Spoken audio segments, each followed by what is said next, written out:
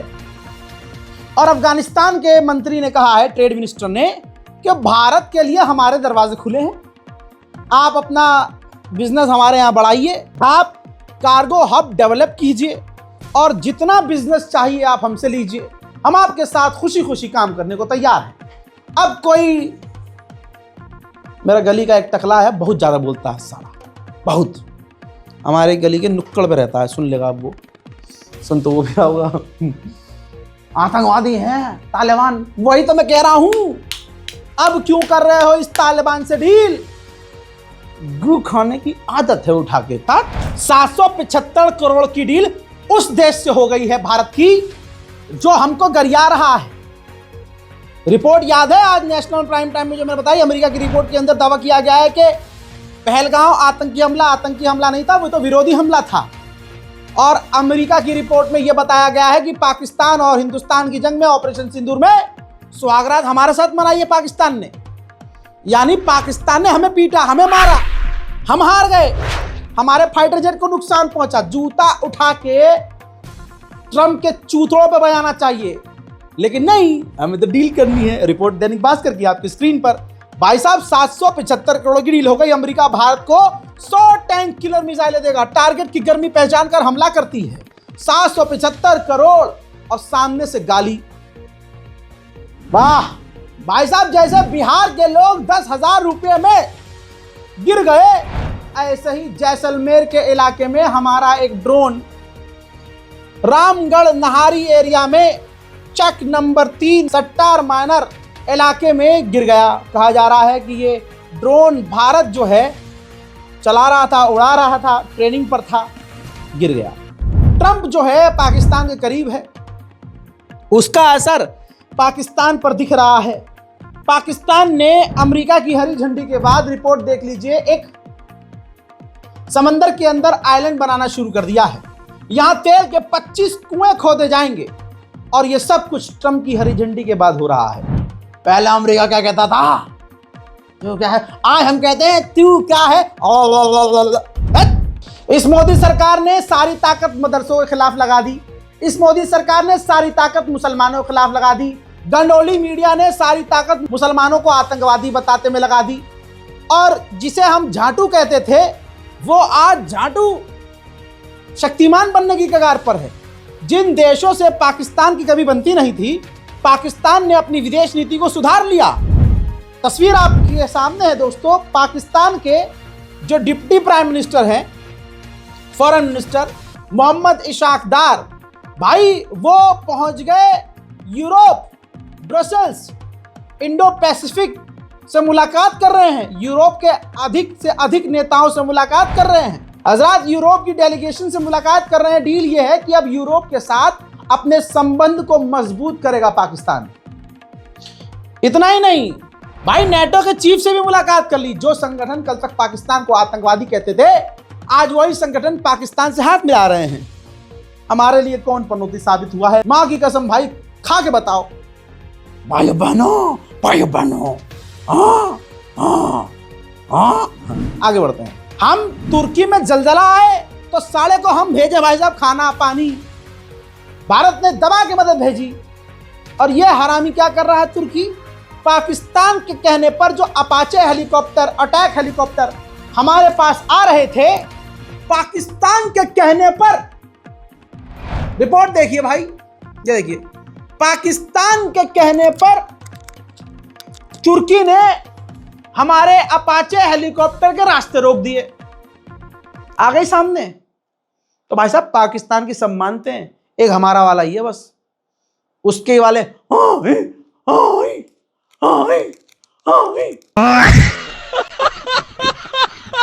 उधर भाई साहब पाकिस्तान की हिम्मत तो देखो, चाइना की कंपनियों को धमकी दे दी। पाकिस्तान ने कहा कि जो टेक कंपनियां चाइना की टैक्स से बच रही हैं चालाकी करके, वो अपना काम पाकिस्तान में बंद कर दें। भैया इतनी हिम्मत। भाई अमेरिका का जो एम्बेसडर पाकिस्तान में है, उसने पाकिस्तान में रहते हुए दावा किया, ऐलान किया कि जो चाइना है वो उधार दे दे के पाकिस्तान को कर्जे में और कर्जे के जाल में फंसा रहा है, जिस पर चाइना बुरी तरह से भड़क गया। चाइना ने कहा ये बयानबाजी बंद करो, ये बकवास है, हम पाकिस्तान के अलाई हैं, साथी हैं, उसकी मदद करते हैं और करते रहेंगे। हजरात इस रिपोर्ट को क्या कहें हम, धड़ाधड़ पूरी दुनिया की खबर आपको दे दी है। वर्ल्ड 360 सारी जानकारी आप तक, इसमें मिडिल ईस्ट, गाजा, फिलिस्तीन, इधर आइए आप, इंडिया, पाकिस्तान, चाइना, सब खबर दे दी भाई। अब क्या बच्चे की जान लोगे? तो भाई ये चैनल को सब्सक्राइब करो, रजाग्राफी अनस्क्रिप्टेड चैनल को सब्सक्राइब कीजिए, अपनी राय रिपोर्ट में लिखिए, दुआओं में हमको जय हिंद।